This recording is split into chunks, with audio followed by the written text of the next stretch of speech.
Hey there, Nick. Let me ask you a question. Do you like Toy Story? I liked the first Toy Story, yeah. Wait, did you not see the second one? I saw it. It was okay. Like, I'm not as big of a fan of the series as a whole of everybody else is, but I really did like the first one when I was a kid. Dude, to me, the second one's even better than the first one. Really? Yeah, because it expands on Woody and it expands on Buzz, and it also introduces Jesse. It also introduces Bullseye, and it opens the world up, and also there's just a lot more going on. Whereas in the first film, it's very simple. It's a very simple story. Both of them are very simple stories. Yeah. However, the complexities that exist in the second one, it's pretty much Woody never knowing who he really was, and then him getting the idea that these toys need my help. I thought 3 was also really good because to me I thought it ended everything on a really good somber note. And I feel like I saw 3 too at least once, but I just don't remember much about it. So like thinking back about it, I'm pretty sure a teacher, like a substitute teacher, showed us Toy Story 3 for a day. I watched it in theaters. But it was one of those things where it was like we could like kind of pay attention to the movie or just like talk to our friends, and we kind of just whispered amongst each other and didn't pay full attention to it. But I don't know. I guess like it's where it was like high schoolish time by the time Toy Story 3 came out. It's like I was kind of like, I guess like a cynical edgelord around that time. So like I wasn't really super stoked about it anymore, you know? Like I really did enjoy the first one a lot as a kid because I watched it like so many times. Like that and some of the other Disney movies I watched stupid numbers of times.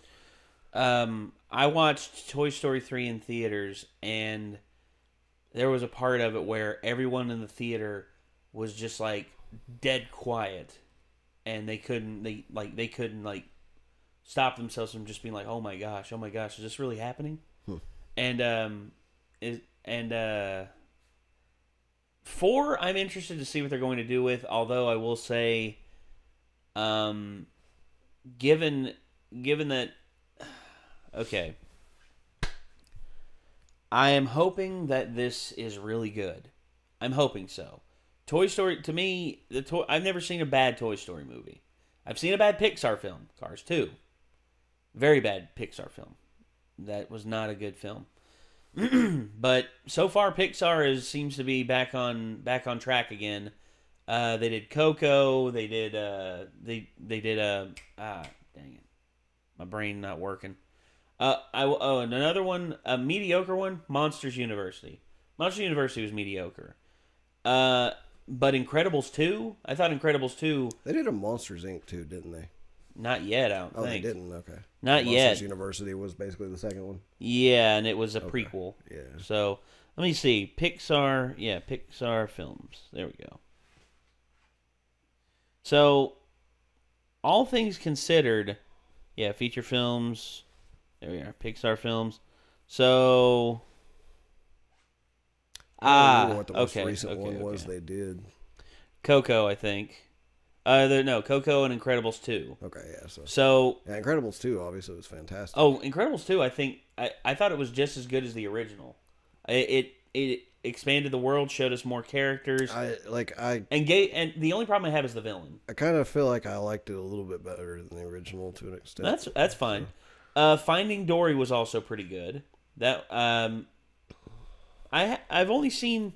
The only sequels I can say are actually pretty bad is Monsters University and Cars 2. And those are really the only bad ones. Cars 3, I have my problems with it, but it's actually, to me, a lot better than Cars 2. The Good Dinosaur, I never saw it. Inside Out, awesome. Inside Out is awesome. I didn't see that one either. Oh, dude. That one was top notch. Brave, I saw it. It was okay. I liked Brave.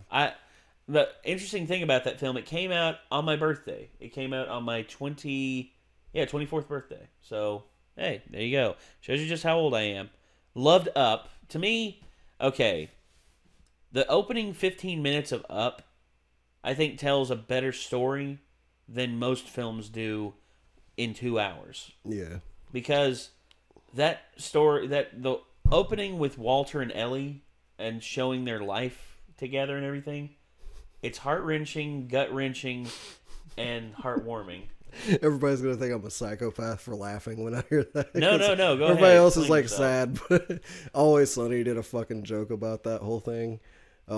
Essentially, like, there's an episode where everyone gets inside their own head as a gas station they're in is being robbed. Oh. And they all play out the scenario of how it would go down for them. But for some reason, Charlie's version of his own head, like, while that's all going down, is like basically Up animated, and it's just him having a story where he gets with the waitress, and it's like the same thing from Up, essentially. Oh my god. I hadn't seen that. It's pretty great.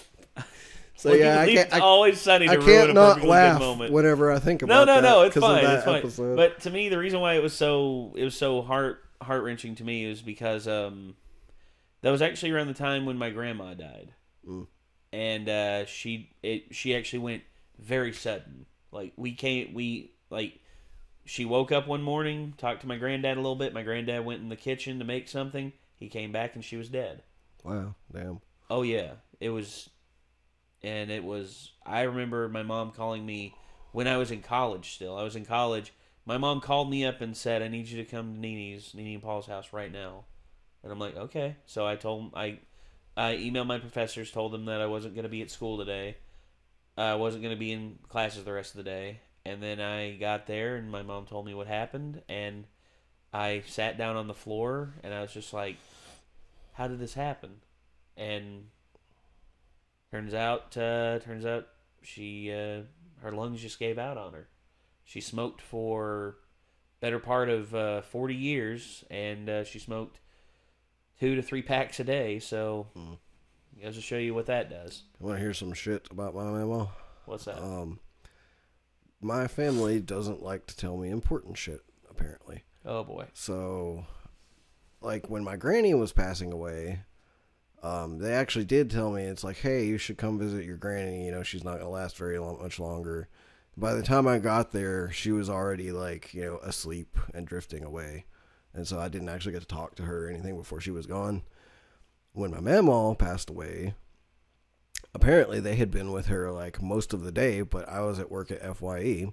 Nobody fucking told me. So I get home, and I'm like, where's everybody at? And my sister's like, mamaw's dead. And I was like, are you fucking shitting me? Nobody told me? Like, that was like one of the most, like, what the fuck is wrong with my family, like, moments I've ever had.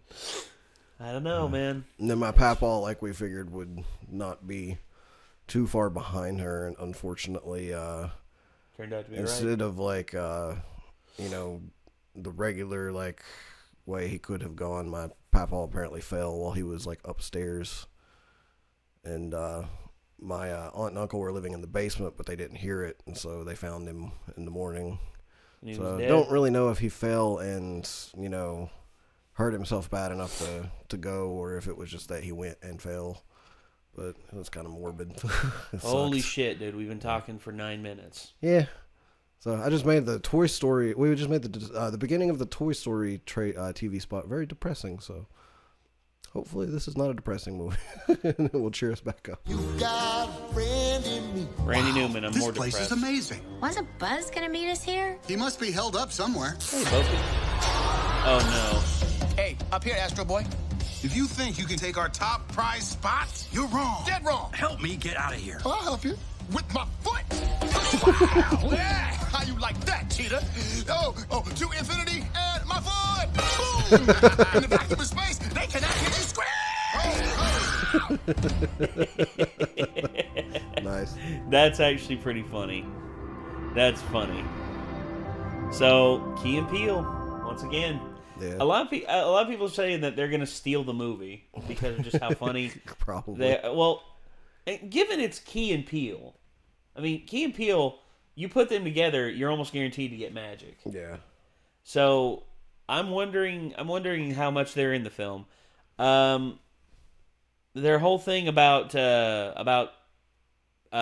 Woody trying to find Bo Peep looks like he found her, and I'm interested to see how they go about the journey of finding Bo Peep, because there's just a lot of unanswered questions in this, and I don't know. I don't know what's going to happen. I'm hoping that this turns out all right. I'm hoping that this really does. Yeah. But a lot of unanswered questions.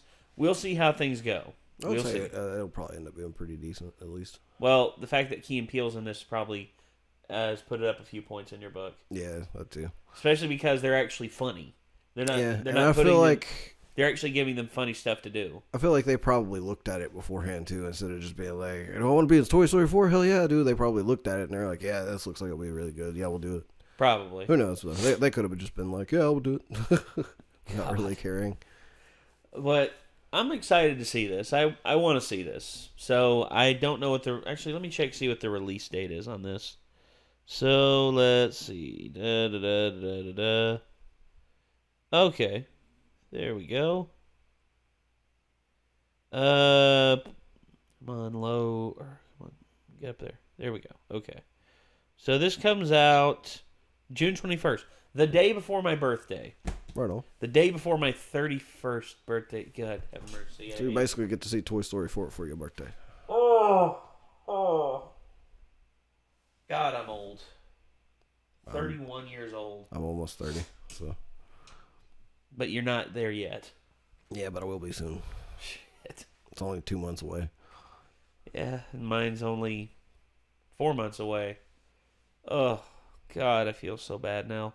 All right, well, we were depressed in the beginning, and now we depressed ourselves. I depressed myself again. So, thanks again, everyone, and I guess until next time, signing off, I'm Nate. I'm Nick. This was Toy Story 4, Super Bowl trailer, TV spot. Sorry for being depressing assets.